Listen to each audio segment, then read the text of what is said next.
Shalom and welcome. Today I want to have a look at the story of humankind from the book of Bereshit in slightly more detail than we had before and at a different level too.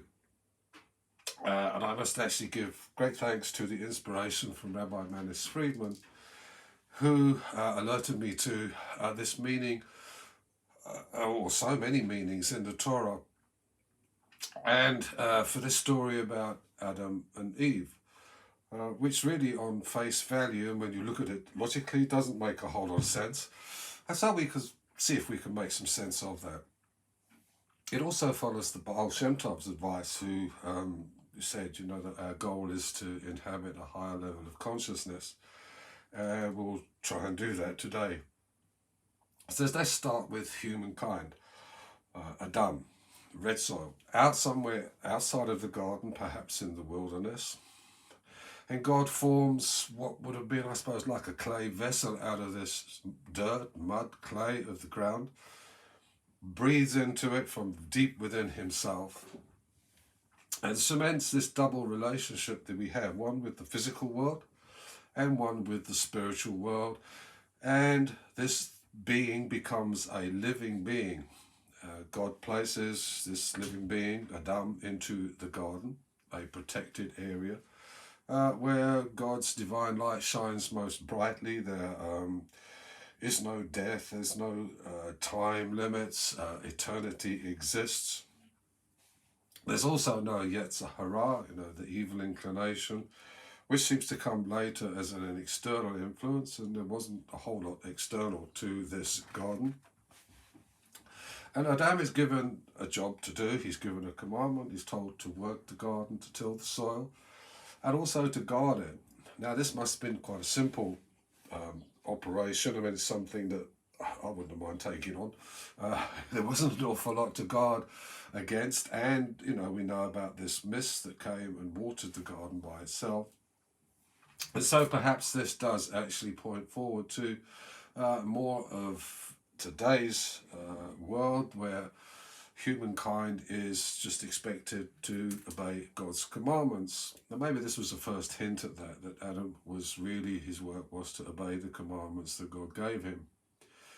He gets to name all the animals, and God points out to him a tree in the center of the garden, which was the knowledge of good and bad. And he's told that the day that he eats from this tree, the fruit of this tree, that he would die. Now, I don't think that would have gone or been understood too well by Adam. Death didn't exist in the Garden of Eden. He's only a couple of hours old or something, so you're going to die? Well, so what, really? The knowledge of good and bad, when that doesn't exist at this time in the world that he is in, probably wouldn't have been something which he would have taken on board and remembered. And this is the time, perhaps, when God says, well, Adam, what have you done? You probably drawn a map, mapped out all the trees. If there was a path to the tree of the knowledge of good and bad, he would have drawn a map to it, maybe. He'd named all the animals, he'd taken control of that, but he wasn't seeing the deeper level of understanding that I think perhaps God had intended for humankind. And so it had decided that it's not good for Adam to be alone. He needed some help, some more spiritual help, to understand the mission and the purpose that he'd been sent down to this world for. The souls that came down from the place of souls into this lower world, transported down to the Gan Eden, had a mission and a purpose. And Adam needed a little bit of help in understanding that. And so we see the creation and the formation of Eve, Chava, from Adam. And she's told about the tree and the commandment that this is a tree of the knowledge of good and evil, and the day that you eat from it, you will die. Now, there's a mixed message there somewhere. Because if you've got a tree and you don't want somebody to eat from it, you say to them, don't you, that don't eat from that tree. If you do, It's part of this informed choice, and the freedom of choice that we have is always informed, but we do have the freedom to respond. So it's a fair thing to say, well, if you eat of that, you will die. It's your choice, and a sensible person would not actually eat of the tree. But it doesn't say that. It says, for on the day that you eat of it, you will die. And I think Chava looked at this and probably thought in her mind, I think that Hashem wants us to go and eat of the tree, and that will place us in the lowest of worlds, and perhaps that is our mission, to bring God's light into that world of darkness. And just in case that she was hesitating and holding back a little bit while she thought of this process, along comes a serpent, a slippery snake, to actually give us some encouragement. Now the snake in Hebrew is nachash, it doesn't really tie up with a messenger of God's prosecuting attorney, the accuser Satan, so I don't quite know where that came from, but I don't think that's really relevant.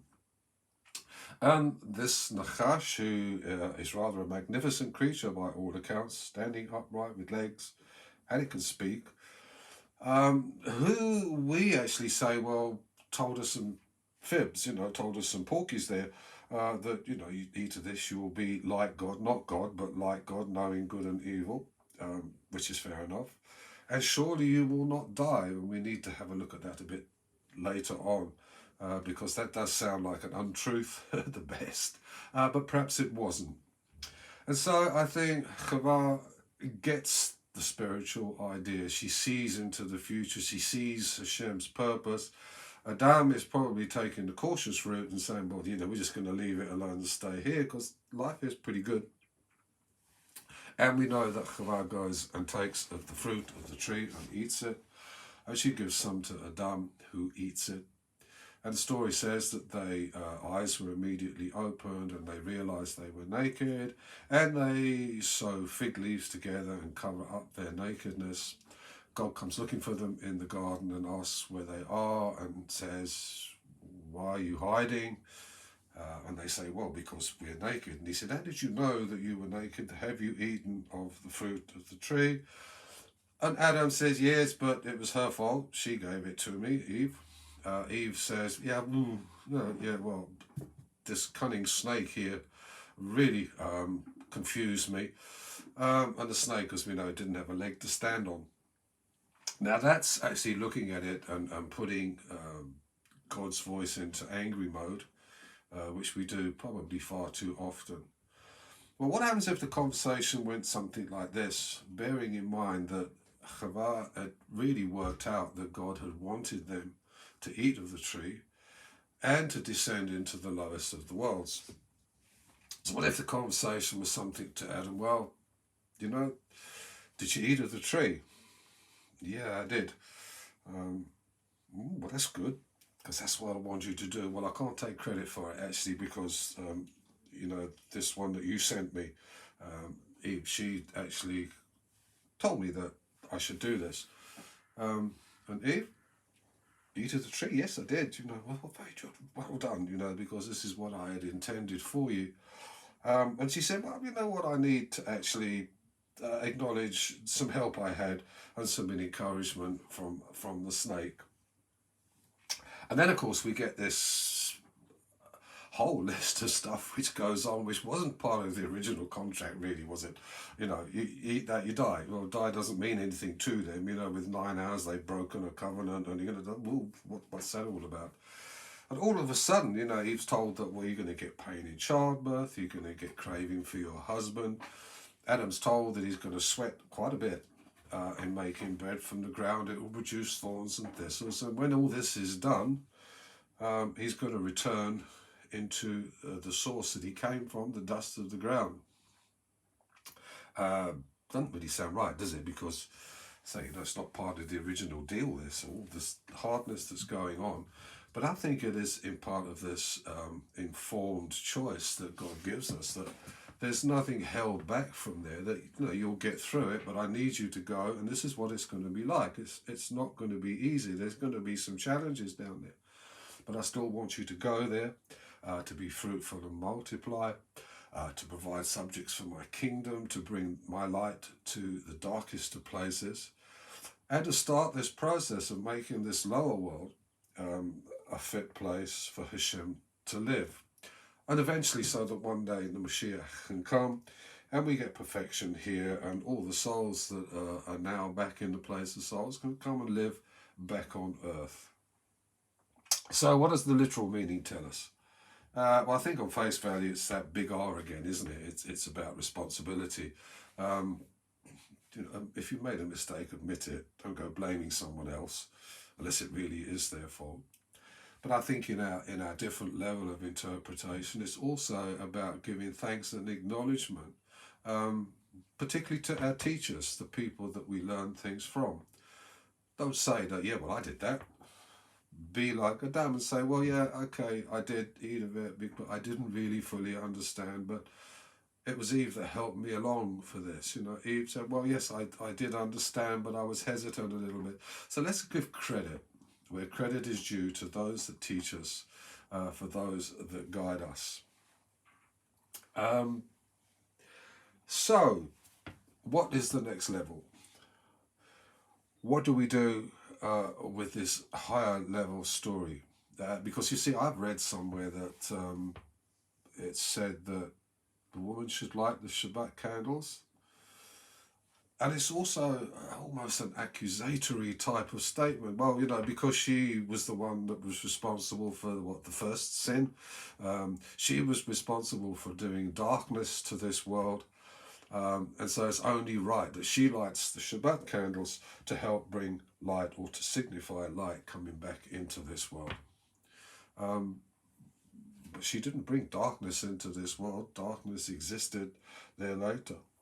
And I think really that the women lighting the Shabbat candles should be looked at as a celebration of giving thanks that there was Eve, the first woman, who was the one that had the sense and the spiritual knowledge to look above the literal meaning and the physical world to say, this is what Hashem needs us to do.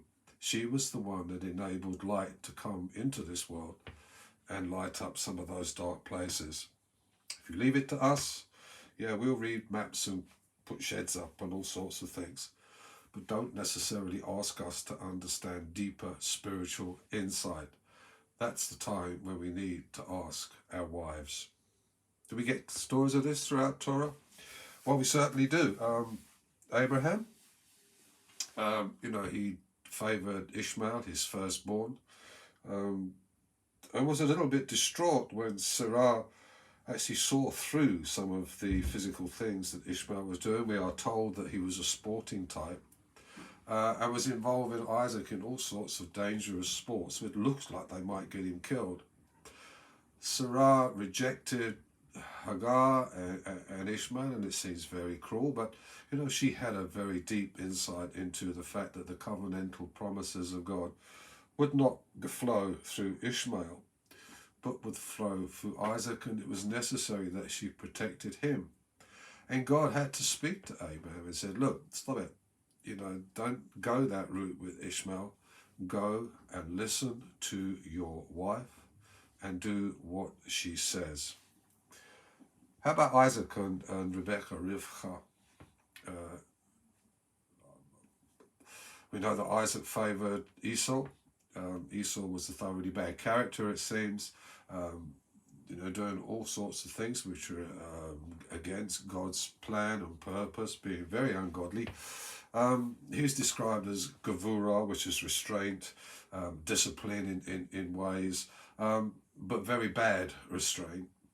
Isaac, on the other hand, is known as gavura, but good gavura, restraint and discipline and looking at the finer details. And so perhaps those gavuras, bad or good, attracted to each other. Isaac seems to have liked the hunting side of Esau, maybe overlooking some of the things that he was doing on the side, worshipping idols. He seemed to want to go and marry all sorts of funny women in various different places. But Rivka, she knew that actually God's covenantal promise and the future actually would be through Jacob. God it was that spoke to Rivkah, who said, well, you're having a trouble with this pregnancy, but there are two nations within inside you, all fighting, and the younger will actually be in charge of the elder. So she had a pretty good idea that God had spoken to the one that would understand these spiritual matters. Now it seems that Rivkah and Isaac didn't have a very communicative relationship, shall we say, and perhaps it would have been better if they had. But it was Rivkah, the wife, that understood what exactly was going on. Moses, well, if it hadn't been for Miriam and her foresight and insight, then it's quite likely that Moses would not have been born. She sorted out Moses' mum to look after Moses after he was found in his ark on the River Nile. Batia, who was the princess, Egyptian princess. I mean, it must have been quite a difficult choice, because you're going to bring up a Hebrew. Couldn't have gone down well, but I mean, she saw that this was necessary.